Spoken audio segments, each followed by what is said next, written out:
इसीलिए आपको इन पक्षियों के बारे में जानना जरूरी है, जिनको वक्त ने भुला दिया। मिलिए डोडो से।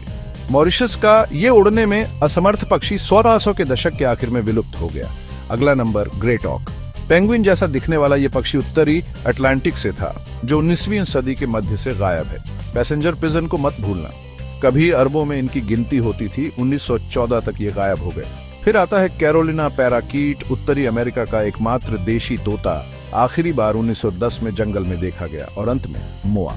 न्यूजीलैंड के ये विशाल उड़ने में असमर्थ पक्षी 1400 के दशक तक शिकार के कारण विलुप्त हो गए। दुनिया से गए, पर दिलों से नहीं। कौन सा विलुप्त पक्षी आपको सबसे ज्यादा आकर्षित करता है? नीचे कमेंट करें। वीडियो पसंद आया हो तो लाइक और सब्सक्राइब करें।